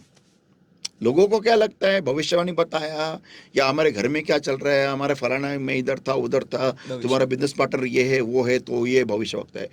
और शॉकिंगली मैं देखता हूँ, ये यूट्यूब पे आजकल बहुत दिखाई देता है, स्पेशली नाइजीरियन पास्टर्स में, बहुत कि प्रोफेसाई प्रोफेसाई, प्रॉफिट प्रोफेसाई, प्रॉफिट प्रोफेसाई। अरे वो प्रॉफिट प्रोफेसाई बोले तो समझ में नहीं आ रहा है मेरे को। और क्या प्रोफेसाई कि तुम्हारा बिजनेस पार्टनर ये प्रोफेसी थोड़ी है। सही, this word of knowledge man, ये ज्ञान का शब्द है। जो हाल ही में हो रहा है, अभी या हो रहा है। या जो भूतकाल है, तुम्हारा बिजनेस पार्टनर ये, तो ये प्रोफेसी थोड़ी है। ये कौन सी प्रोफेसी है? तुम उस दिन तुम्हारे उस गांव में, तुम इस दिन उसके साथ में इधर था, ये प्रोफेसी नहीं है। और prophesy prophesy, prophet prophesy, you can not tell a prophet to prophesy. आप एक भविष्यवक्ता को भविष्यवाणी देने को नहीं कह सकते। या सही है, गलत है ये। सही, प्रोफेसाई प्रोफेसाई। और यहां पर भी कुछ है लोग जो वहां का देखते हैं, यहां कॉपी करते हैं, लेकिन बाइबल पढ़ते नहीं है। कि ये जो लोग थे ना, जो प्रॉफिट को बोलते थे प्रोफेसाई करने के लिए, वो सारे लोग परमेश्वर से भटक गए थे और वो उन प्रॉफिट्स को बोलते थे प्रोफेसाई करने के लिए जो परमेश्वर से नहीं सुनते थे। आप मुझे दिखाओ कि एलिया को किसने बोला प्रोफेसाई कर? किसी ने भी, यशा को किसने बोला प्रोफेसाई कर? किसी ने, यिर्मयाह को किसने बोला प्रोफेसाई कर? और उन्होंने किया। खुदा को छोड़ और कोई नहीं है जिसने उन्हें कहा है कि या जाके बोल। यस, वो लॉर्ड का सुनते थे और लॉर्ड की तरफ से बोलते थे। इंसान का नहीं सुन। आप बाइबल ठीक से पढ़ो, परमेश्वर के लोगों, बाइबल ठीक से पढ़ो। आप जितने भी परमेश्वर के प्रॉफिट्स ने, भविष्यवक्ताओं ने लोगों का सुन के प्रोफेसाई किया है, उनको परमेश्वर ने मार डाला है। मैं आपको पढ़ के दिखाता हूं। हम पढ़ेंगे इस बात को। लोगों को ये ना प्रॉब्लम, ये ना लोग आजकल व्हाट्सएप बाइबल पढ़ते हैं और यूट्यूब बाइबल सुनते हैं, बस उतना ही प्रॉब्लम है। इसलिए ना लोगों को मालूम नहीं है बाइबल में एक्चुअल बाइबल में क्या लिखा है। हाँ, क्या बोल रहे थे आप? नहीं बोला व्हाट्सएप स्पिरिचुअल यूनिवर्सिटी। लोगों को ये मालूम ही नहीं है कि एक्चुअल वर्ड ऑफ गॉड में क्या लिखा है प्रॉफिट्स के बारे में। देखो एजिकल इसका 14वां अध्याय हम वचन 1 से पढ़ेंगे। Then came certain of the elders of Israel unto me and sat before me, and the word of the Lord, देखो, and the word of the Lord came unto me saying, पढ़िए। एजकेल का 14वां अध्याय वचन 1 और 2। फिर इज़राइल के कितने पुरनिये मेरे पास आकर मेरे सामने बैठ गए। तब यहोवा का यह वचन, देखो यहोवा का यह वचन मेरे पास आ पहुंचा। या जब परमेश्वर का वचन आया तब उसने मुंह खोला। लोग प्रोफेसाई प्रोफेसाई prophesy prophet प्रोफेसाई। I can not talk anything of my self. मैं खुद का कुछ नहीं बोल सकता। या जी हाँ। जब शब्द आएगा तो बोलूंगा। आगे, son of man, these men have set up their idols in their heart and put the stumbling block of their iniquity before their face. Should I be inquired of at all by them? हे मनुष्य के संतान, इन पुरुषों ने तो अपनी मूर्तें अपने मन में स्थापित की और अपने अधर्म की ठोकर अपने सामने रखी है। फिर क्या वे मुझसे कुछ भी पूछने पाएंगे? Okay, आगे लिखा है यहाँ पर verse 3. Okay, verse 4. Therefore speak unto them and say unto them, Thus saith the Lord God, every man of the house of Israel that setteth up his idols in his heart and putteth the stumbling block of his iniquity before his face and commit to the prophet, I the Lord will answer him that cometh according to the multitude of his idols. वचन 4। इसलिए तू उनसे कह, प्रभु यहोवा यह कहता है, Israel के घराने में से जो कोई अपनी मूर्तियां अपने मन में स्थापित करके और अपने अधर्म की ठोकर अपने सामने रखकर भविष्यवक्ता के पास आए, हाँ, उसको मैं यहोवा उसकी बहुत सी मूर्तों के अनुसार उत्तर दूंगा। हाँ। ओके, अभी मैं वचन 9 पढ़ता हूं। And if the prophet be deceived, क्या लिखा है? यदि भविष्यवक्ता ने धोखा खाकर, okay, when he had spoken a thing, I the Lord have deceived that prophet and I will stretch out my hand upon him and will destroy him from the midst of my people Israel.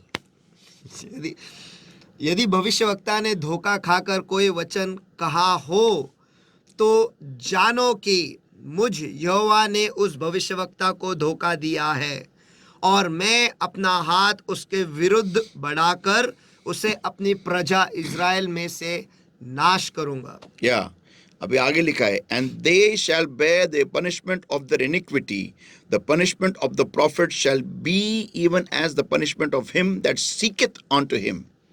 वे सब लोग अपने अपने अधर्म का बोझ उठाएंगे, अर्थात जैसा भविष्यवक्ता से पूछने वाले का अधर्म ठहरेगा वैसे ही भविष्यवक्ता का भी अधर्म ठहरेगा। Amen.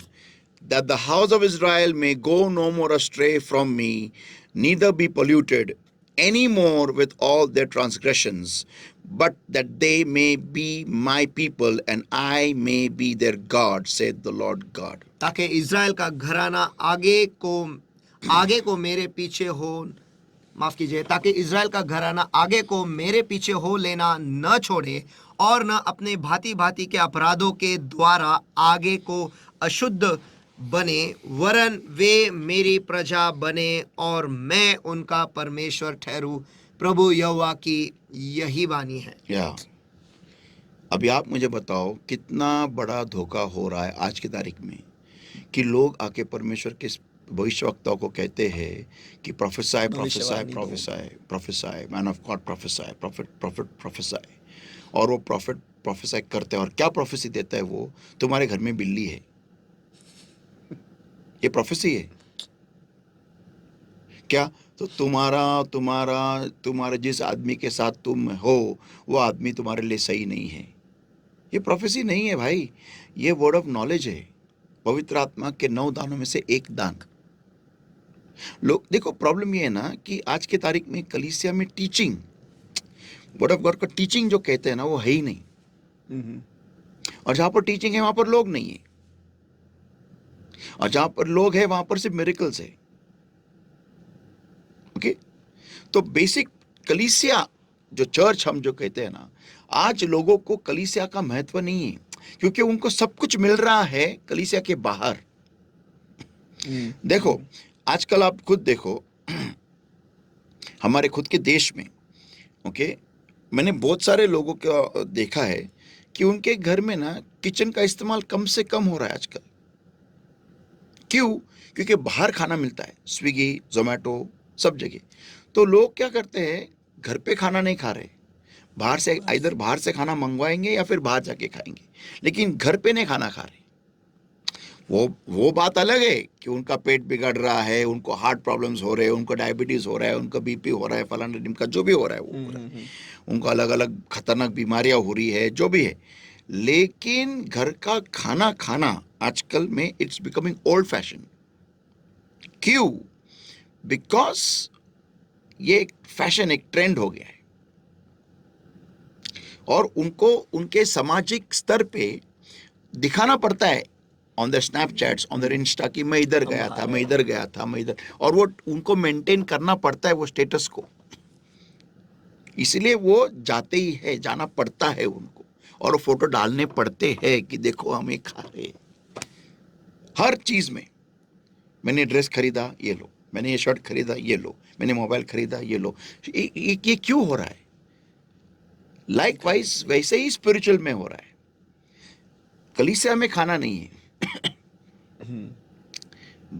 हरी हरी हरी घास नहीं है, तो फिर भेड़ जो है वो कहीं तो जाएंगी, और जब वो बाहर जाते हैं तो उनको फायदे मालूम पड़ जाते हैं कि तुम्हें कोई नियमों का पालन करना नहीं है। हफ्ते में एक बार या फिर महीने में एक बार एक मीटिंग होती है, वहां जाओ, दुआ करके लो, खत्म हो गया। फिर एंजॉय करो ना, पूरा का पूरा महीना तुम्हें एंजॉय के लिए मिलता है ना। कोई तुम्हें फोन करके पूछेगा क्यों नहीं आए, हाँ क्यों नहीं आए, ना तुम्हें कोई डांटेगा, ना तुम्हें बोलेगा तुम्हारा क्या चल रहा है, दुआ की क्या, बाइबल खोला क्या, बाइबल पढ़ा क्या, बताओ मुझे क्या पढ़ा तुमने। ये कौन करता है? ये परिवार का जो मुखिया है ना वो करता है। बोल, इसका मतलब पास्टर करता है, राइट? वो पूछता है बाइबल पढ़ा क्या आज। वो सेवक जो आता है महीने में एक बार या फिर साल में एक बार या 10 साल में एक बार या 5 साल में एक बार आता है, वो थोड़ी तुमको फोन करके पूछता है कि बाइबल पढ़ा क्या पढ़ा, बताओ मुझे, क्या समझ में आया बताओ। बिल्कुल वो नहीं, और वो क्यों पूछेगा? वो तुमको जानता ही नहीं है ना। करेक्ट। मेरी भी बहुत सारी मीटिंग हुई है, मैं किसी को नहीं जानता। लोग मुझे, बहुत लोग पहचानते हैं, अरे हम पास्टर को पहचानते हैं, लेकिन मैं किसी को नहीं पहचानता। हाँ, लेकिन मैं मेरे कलीसिया के लोगों को पहचानता हूं, बहुत अच्छी तरह से पहचानता हूं। मैं जानता हूं ना कि उन कितना पानी में है और मैं किससे क्या अपेक्षा रख सकता हूं, मैं जानता हूं, तो मैं उस तरीके से उनके पीछे पड़ जाता हूं। ओके, इसका प्रतिफल मुझे परमेश्वर देगा, 100% देगा। लेकिन मेरे लोग स्वर्ग में आएंगे मैं जानता हूं। लेकिन जो सेवक है, जो मिनिस्ट्री करता है, उसको कुछ फर्क नहीं पड़ने वाला, उसको कोई फर्क नहीं पड़ने वाला। हाँ, वो मत्ती इसका 7वें अध्याय के 21 से जो वचन है, 21 से जो वचन है, वहां पर वो कैटेगरी में आता है कि वो परमेश्वर देख लेगा, मुझे उसका कोई टेंशन नहीं है। लेकिन मुझे एक ही बात का ये है, सता होता है कि कलीसिया के लोग, कलीसिया मीन्स मैं अपनी कलीसिया के बारे में बात कर रहा हूँ, मैं जागतिक कलीसिया के बारे में, यूनिवर्सल चर्च के बारे में बात कर रहा हूँ। मुझे परमेश्वर के आत्मा के द्वारा ये संचालन किया गया है कि इस विषय को लेने के लिए, क्योंकि परमेश्वर का आत्मा जो है, पवित्र आत्मा जो है, वो ये चाहता है कि आज की तारीख में कलीसियाओं में बल आ जाए। आमेन, आमेन, आमेन। अभी मैं रिसेंटली, और बस इसी मुद्दे पर एक्चुअली अभी आज की तारीख जो है या फिर वक्त जो जारी है, इसमें इसकी ये बहुत ज़रूरत है, बहुत, यस, कि सचमुच कलीसिया में बल आ जाए। मैं आपको एक बात बताता हूँ। रिसेंटली मेरे पास एक वीडियो है, एक सेवक है दिल्ली में, किधर तो भी है, आई डोंट नो। वो ये भाई साहब ये सिखा रहा था कि तुमने तुम्हारे माँ बाप के पैर पड़ने चाहिए। हाँ, हाँ, वेरी फेमस पर्सनालिटी, यंग लड़का है, ओके, नॉट लड़का नहीं कह सकते, इट्स अ मैन, पुरुष है वो, वेल ग्रोन, बट ये टीचिंग सिखा रहा है कि तुमने तुम्हारे माँ बाप के पैर पड़ने चाहिए। प्रभु यीशु मसीह ने चेलों के पैर धोए, तो तुम्हें क्या इतना घमंड है कि तुम पैर नहीं पड़ सकते माँ बाप के? तो मैंने उनको कमेंट में लिखा, लेकिन मुझे एक बहुत बड़ा सवाल आया कि यार ये ऐसा कैसा बोल सकता है ये बंदा? एंड वेरी फेमस, इधर बम्बे में भी वो आया था। द पॉइंट इज कि पैर छुओ। तो उनको, उस सेवक को इतना भी टीचिंग नहीं मालूम है कि यहूदी लोगों में जो भी मेहमान घर पे आएगा वो उनका ट्रेडिशन था पैर धोना। तो यीशु मसीह ये कह रहा था उसके एक्शन के द्वारा कि तुम हर एक दूसरे के पैर धो। तो इसका मतलब क्या होता है कि तुम एक दूसरे को अपने दिल में वेलकम करो, जगह दो अपने दिल में, तुम उनको जगह दो, अपने घरों में नहीं, अपने दिल में। ओके, अभी प्रभु यीशु मसीह ये भी कह रहा है, ये क्यों कर रहा है? क्योंकि प्रभु यीशु मसीह उनका स्वागत स्वर्ग के घर में कर रहा था। आमीन, या आमीन, आमीन। और जहां पर वो जब इकट्ठा हुए थे ना, वो पास ओवर फीस्ट था, वो और एक रिचुअल था उनका कि यीशु मसीह ने उनको पास ओवर फीस्ट को बुलाया था। तो उस वक्त यीशु मसीह जो था वो मेजबान बन गया, होस्ट, और वो गेस्ट थे। करेक्ट। इसलिए यीशु मसीह उनका पैर धो रहा था। ये भाई साहब को ये टीचिंग नहीं मालूम है, क्योंकि उसका उतना ग्राउंडिंग नहीं है वर्ड ऑफ गॉड में। देखो, मैं आज एक बात बताता हूँ, कलीसियाओं में भीड़ जमा करना बहुत आसान है आज के तारीख में। पूछो कैसे? और मैं भी हम लोग भी वो इख्तियार कर सकते हैं उस रास्ते को। बड़ा आसान है। उत्तेजना और चमत्कार। हाँ, राइट। और वो भी मैं बताता हूँ कैसे। तुम एक 5-6 लोगों का टीम बनाओ जो कंटिन्यूस मध्यस्थी करेंगे, उनको आप सैलरी दे दो, ओके, 10,000 प्लस हर एक को। स्टार्टिंग में आपको इन्वेस्टमेंट करना पड़ेगा, और मैं बताता हूँ तूफान, चमत्कारों का तूफान लगेगा। और मैं आपको चैलेंज मार के देता हूँ, वो कलीसिया 100 या 200 में से 2, 3, 6, 10, 15 हजार ऐसे हो जाएगी। India is a land of miracles. Bharat एक चमत्कारों का देश है। Yes, and India is a land of miracles, for their is नमस्कार। जहाँ चमत्कार वहाँ नमस्कार। यस, वहां पर भीड़ होगी भीड़। ये हमारा देश ऐसा है, और बाहर के देशों में भी इंसान की फितरत ही है। इसलिए तो यीशु मसीह के पीछे इतनी भीड़ चल रही थी ना तभी। और यीशु मसीह के जो क्रूस पे टंगे जाने पे भी इतनी भीड़ क्यों थी? क्योंकि यही भीड़ थी चमत्कार के लिए। मैं बताओ, अगर यीशु मसीह ने एक भी चमत्कार नहीं किया होता ना, तो सिर्फ 12 ही रहते थे, और 12 में से भी ना एक चला जाता था पहले ही। या और यीशु मसीह नेचुरल डेथ से मरता, पुनरुत्थित होता, वो बात की बात है, लेकिन उसको कोई क्रूस पर टंगता ही नहीं। He would never be the pass over, कभी ना, बिकॉज वो किसी को भी वो, हाँ, इतना होता था कि क्योंकि लोग जो थे ना, मैंने एक बात सीखी यीशु मसीह से कि चमत्कार के लिए लोग भीड़ आना अनिवार्य है। क्यों? क्योंकि अगर चमत्कार के लिए चमत्कार होगा तब लोग अगर नहीं आएंगे तो तुम वचन किसको सुनाओगे? तो ये बात है, चमत्कार होना जरूरी है। उसमें भी चुने हुए लोग रहेंगे जो वचन सुनेंगे और अपना लाइफ बदलेंगे, लेकिन भीड़ नहीं बदलने वाली अपनी जिंदगी। तो अगर यीशु मसीह से वचन सुनाता था ना, तो भीड़ इकट्ठा नहीं होती थी। हाँ, थोड़े बहुत लोग होते थे, लेकिन ज्यादा नहीं। हाँ, उसके वजह से जो पुरुषी लोग थे, जो सदुकी लोग थे, वो डिस्टर्ब नहीं होते। क्यों? क्योंकि उनका जो मेजॉरिटी है वो उनके पास ही उनके है, पास ही है। उनको Correct, टेंशन नहीं है। ज्यादा से ज्यादा वो क्या करते हैं, यीशु मसीह को बैन करते, ऐसा वो फलाना फलाना करते, लेकिन क्रूज पे टांगना वगैरह, क्योंकि he was disturbing there base, उनका पूरा का पूरा नींव जिस हिला रहा नींव था। हिला रहा था, उनका धंधा बंद कर रहा था यीशु मसीह। करेक्ट। क्योंकि यार इतने सारे लोग, अगर उन्होंने वो क्या उसको बोलते अर्पण देना बंद कर दिया, खत्म। सिनेगॉग आना बंद कर दिया, या फिर जो मंदिर में आना मंदिर बंद में कर आना बंद कर दिया, ऑफरिंग डालना बंद कर दिया, और इनके पीछे हो लेगे तो इनका धंधा बंद हो जाएगा ना। करेक्ट। इसलिए उन्होंने उसके यीशु मसीह को मार डाला। तो आज भी भारत देश में भी, आज अपने देश में लोगों को इतना डिस्टर्बेंस क्यों हो रहा है? क्योंकि भीड़ की भीड़ जा रही है, भीड़ की भीड़। वही पर भीड़ तुम निकाल डालो, किसी कोई को टच नहीं, लेना कोई कोई कुछ नहीं।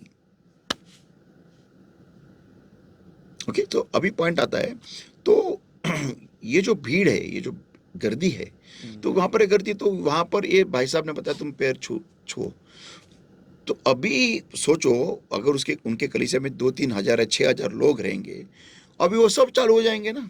करेक्ट। करेक्ट। फिर दूसरों में हम में फर्क ही नहीं। या तो मैं पैर क्यों छू रहा हूं? क्योंकि मेरे माता पिता है। बाइबल में किधर भी लिखा नहीं है, किधर भी लिखा नहीं है कि तुम तुम्हारे माँ बाप के पैर छुओ। करेक्ट। का सम्मान करो। अगर पैर धोना लिखा है तो पैर छूना क्यों नहीं लिखा है? Correct. इस बात का इल्म उस आदमी को नहीं आया, उस सेवक को नहीं आया। इतना सिंपल चीज, कैसा वो आदमी भ्रमिष्ट हो सकता है? कैसा आदमी वो भ्रम में जा सकता है? इतना इतना अंधा कैसा हो सकता है? इतना अंधा कैसे क्या हो सकता है?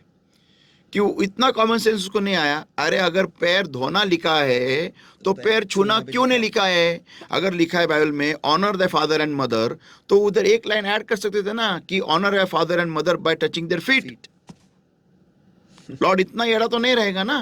करेक्ट। लॉर्ड ऐसा ऐसा नहीं रहा पागल की तरह बैठा हुआ स्वर्ग में, हाँ, कि उसको मालूम नहीं रहेगा एक लाइन ऐड करने का उसमें, हाँ, जो इतना एक्यूरेट सब कुछ लिखता है निवास मंडप के बारे में, जो मूसा को इतना डिटेलिंग दे सकता है पूरा का पूरा निवास मंडप के बारे में, जो नूह को उस आग के बारे में, उस जहाज के बारे में सब कुछ बता सकता है, इतना डिटेल बता सकता है, तो वो एक लाइन ऐड नहीं कर सकता उसमें?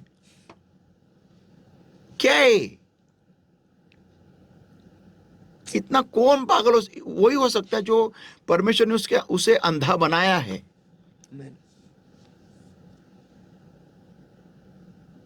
और ये कॉमन सेंस हमारे पास्टर लोगों के पास नहीं है कि यार वो बम्बई आया, कोई किधर भी, हाँ pastor pastor praise the Lord, क्यों क्यों गए, क्यों क्यों क्यों, क्या है उसमें ऐसा तुम्हारे पास नहीं है क्या? नहीं, हमको परमेश्वर के सेवक का सम्मान करना है। और तो तुम्हारे बाजू के गली में जो कलीसिया बन चला है उसको भी सेवक, उसको भी सम्मान करो ना, उसको भी जाके मिलो ना। जो अभिषिक्त है, जो बड़ी मुश्किल से सेवकाई कर रहा है, हाँ, उसको भी जाके मिलो। सही। क्यों नहीं, उसको क्यों जाके को मिलेगा? उसके उधर 5 लोग हैं ना, सिर्फ 10-15 लोग ही है ना बेचारा। ये प्रॉब्लम है आज कलीसिया चर्च, इट्स बिकम रिडंडेंट, पुराना हो गया है। और ये जब से कोरोना आया है और जब से हर सेवक यूट्यूब पे आ गया है ना, और फेसबुक पे और इंस्टा पे, ये इट्स बिकम लाइक, क्या से कह सकते हैं वो वर्ड है, आज कलीसिया टुकड़ों में बट रहा है, या नहीं, it's become like publicity. It's like आज वचन को सुनना इज लाइक दिस। देखो अभी वीडियो अपना, अब वीडियो अपना बड़ा हो गया तो लोग कम देखेंगे, छोटा रहेगा तो ज्यादा देखेंगे, ऐसा है।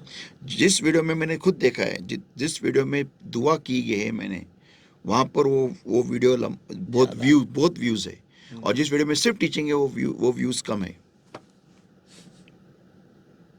ये प्रॉब्लम है, बिकॉज पीपल का ये मेंटेलिटी है। तो एनीवेज, तो लेकिन कलीसिया आज की तारीख में, कलीसिया इज इन डेंजर, धोखे में। और कलीसियाओं में आजकल लोगों को लाइट्स चाहिए, ग्लैमर चाहिए, लाइट शो चाहिए, लेजर शो चाहिए, डांस मीन्स डांस तो करो, लेकिन मंडली डांस नहीं करेंगी। स्टेज पे स्टेज लोग पे। डांस मंडली से ताली बजाएंगी, मंडली शादी में डांस करेंगी, मंडली ये क्या उसको कहते हैं वो, कॉन्सर्ट्स। नहीं नहीं नहीं, वो मिरुनुक में डांस करेगी, जहाँ पर जलसे चल रहे हैं, किसका बर्थडे है, उधर डांस करेंगी रास्ते पे। कलीसिया हाँ, में। लेकिन कलीसिया में नहीं, कलीसिया में कैसे करेंगे, कलीसिया में नहीं करेंगे। स्टेज पे वो स्टेज के लोग डांस करेंगे, हम लोग देख के नहीं क्या डांस करते हैं। तो ये सब टीचिंग हमें डालना है, और इस सीरीज में वो कवर अप करने वाला हूँ। लंबी चलेगी ये सीरीज, मैं बहुत डिटेल में जाने वाला हूँ, क्यों कलीसिया के लोगों में आपस में बैर क्यों है, आपस में परहेज क्यों है, क्यों क्यों नफरत है, क्यों मुझे कलीसिया आना पसंद नहीं है, क्या प्रॉब्लम है। हम उस नींव पे जाने वाले हैं। बहुत जबरदस्त स्टडी है ये। इतने साल हो गए आपके साथ हो, लेकिन पहले बार ऐसा सुन रहा हूँ। ये सचमुच आप जैसे कह रहे हो, ये नींव की बात है। और हर एक व्यक्ति या फिर कलीसिया का हर एक परिवार का जो हिस्सा है, वो इस बात को अगर अच्छी तरीके से समझ ले, तो जैसे आप कह रहे हैं कि हर एक कलीसिया जो है वो बलवान बन जाएगी। और अगर Yes. कलीसिया बलवान बन गए, तो फिर जैसे आपने कहा कि कोई भी कोई कलीसिया नहीं, को रोक नहीं सकता। कोई नहीं सोच भी नहीं सकता। वो एक मैं एंड करता हूँ यहाँ पर। I don't know his name, forgot his name, I think it was doctor Rajendra Prasad थे या कोई तो भी थे। जब उन्होंने बोला था पार्लियामेंट में, तुम क्रिश्चियन लोगों को अगर तुम कुछ नहीं करोगे ना, तो वो कभी नहीं आगे जाएंगे, कभी नहीं बढ़ोगे, कभी नहीं बढ़ेंगे वो। लेकिन अगर तुमने क्रिश्चियन लोगों को छला या कुछ भी तकलीफ दी, तो वो बहुत बढ़ेंगे और बहुत ज़्यादा आगे जाएंगे। तो बेहतर यही है, आप उनको कुछ मत करो, वो वैसे के वैसे ही रहेंगे। और अभी वो टाइम आया, ये मैसेज के द्वारा मेरा विश्वास है कि पवित्र आत्मा इस मैसेज को हर एक दुनिया के हर एक कलीसिया में लेके जाने वाला है। I think we will have to have a English series also, only English, and we will talk about this in details. This has to go to every part of the globe. Amen, amen, And I believe this will be, ये वो teaching रहेगा जिससे latter rain जो हम कहते हैं ना, आखिरी बारिश पवित्र आत्मा की, यहाँ से वो शुरू होने वाला है। I'm feeling it right now. Because this is going to be the pioneer. This is going to be the pioneering message. कलीसिया का महत्व. Why should I be a member of the church? मैं कलीसिया का हिस्सा क्यों बनूं या फिर मेंबर क्यों बनूं? क्यों बनूं? Why? Let's pray. Thank you, Lord, my God, for your word that came to us alive. Blessed Lord, I hand over every single soul that has heard today's word, Lord, my God. I seal this word in our hearts with thy precious blood, precious oil, and the fire of the Holy Spirit. Every part of darkness holding upon this word right now, Lord, my God, upon a people, Lord, not allowing a people, Lord, my God, to hear this word, Lord, to distract them, Lord, my God, not allowing them to meditate upon this word, Lord, my God. I bind and destroy and consume with the fire of the Holy Ghost, in the name of the Lord Jesus Christ of Nazareth, right now, to command a power of darkness in the name of Jesus right now. Get out, come out in Jesus' mighty name. And blessed Lord, my God, I bless your people, Lord, my God, with more and more deeper hunger and thirst for your word and for your anointing, and a desire to understand your word, Lord, and to grow in your word, Lord, my God, and to bring forth fruit hundredfold according to today's word and to this anointing, Lord. I give us all in my holy hands, O Lord, and I bring us all under the covering of the Lord's blood, the Lord's all in fire of the Holy Spirit, Lord, my God. And I pray, help us all, Lord, my God, to shine for your glory and to be a part of a church and to be a part of a church, and we grow strong in the church, Lord, and build that church, and not just the church but ourselves stronger and stronger in you, and to flourish and nourish accordingly. In Jesus' name we pray and we ask. Amen. Amen, amen, amen. मुझे विश्वास है और भरोसा है कि बहुत लोग आज आशीषित हुए हैं। मैं पहले से देख पा रहा हूँ आत्मिक तौर पर कि बहुत सारी आंखें जो है बड़ी हो चुकी है, बहुत सारे मुंह जो है वो खुले के खुले रह गए हैं। सचमुच ये आज की तारीख की ज़रूरत है, जहाँ पर कलीसिया को इकट्ठा होना है, एक होना है। और जब एक साथ वो आते हैं तो आप सभी जन जानते हो, प्रेरितों के किताब में लिखा था, जब 120 एक साथ आए थे, पवित्र आत्मा वहाँ पर उतर आया था। और जो सामर्थ जब उतर आता है, क्या क्या हो सकता है और क्या होता है, ये आप सभी जन अच्छी तरीके से जानते हो। तो ऐसे ही आशीषित होने के लिए और ऐसे अद्भुत संदेश को सुनने के लिए टैबरनेकल मिनिस्ट्री इंटरनेशनल ये जो यूट्यूब चैनल है उसे सब्सक्राइब कीजिए, लाइक कीजिए और बेल आइकन को ज़रूर क्लिक कीजिएगा। और उतना ही आप तक ही सीमित न रखिएगा, लेकिन आप जिन जिन लोगों को जानते हो जिन्हें आशीष की ज़रूरत है, जिन्हें मार्गदर्शन की ज़रूरत है और जो प्रभु में बढ़ना चाहते हैं, प्रभु के लिए भूखे और प्यासे हैं, उन्हें ज़रूर ये लिंक शेयर कीजिएगा। तो गॉड ब्लेस यू। और एक मिनट, ये जो वीडियो है मैं आपसे सबसे एक नम्र विनती करता हूँ, कृपया करके इस वीडियो को जितने भी लोग अगर देखते हैं प्लीज़ लाइक कीजिए। क्यों? क्योंकि यूट्यूब का एल्गोरिथम ऐसा है, ऐसा उनका मैथ है, उनका ऐसा उनका प्रोग्राम है, उनका गणित है, उनका प्रोग्राम ऐसा है कि जितना ज़्यादा वीडियो लाइक होगा उतना ज़्यादा वो सबके सामने शेयर होगा। सो प्लीज़ इसको लाइक कीजिए, इसे लाइक कीजिए, क्योंकि अगर आप उसको देखो, चलो आप प्रीचिंग नहीं कर सकते लेकिन हम लोग तो कर रहे हैं, तो आप इतना तो कर सकते हैं ना कि आप सब्सक्राइब कीजिएगा और उसे लाइक कीजिए। अगर आप लाइक करेंगे तो वो ज़्यादा लोगों के पास जाएगा, सही लोगों के पास जाएगा, और आप इस वचन को सही लोगों तक पहुंचाने में आप मदद करोगे। क्योंकि मैं देखता हूं कि 200, 300, 400, 500 व्यूज़ है, लेकिन लाइक सिर्फ 18 या 20 है। प्लीज़ लाइक कीजिए ताकि ये वीडियो आप भेजोगे सही लोगों के पास। Amen, amen. Thank you so much, God bless you. Like एक जरिया है कि ये संदेश किसी और तक पहुंचे, या फिर जैसे सही व्यक्ति तक पहुंचे जिसे उसकी ज़रूरत है। तो कृपया कर ज़रूर लाइक कीजिएगा। और यही मैसेज नहीं, सारे मैसेज जितने भी है, आप एक 10 मिनट दीजिएगा और जाके लाइक कीजिएगा, बस दैट्स इट। और बने रहेगा। फिर एक बार अगले हफ्ते के लिए तैयार हो जाएगा एक और सफ़र में, इसी की गहराई में जाने के लिए अपने कमरबंद जो है बांधे रखे। तब तक देखते रहो, बाइबल पढ़ते रहो और परमेश्वर में बढ़ते रहो। God bless you. God bless you. Praise the Lord.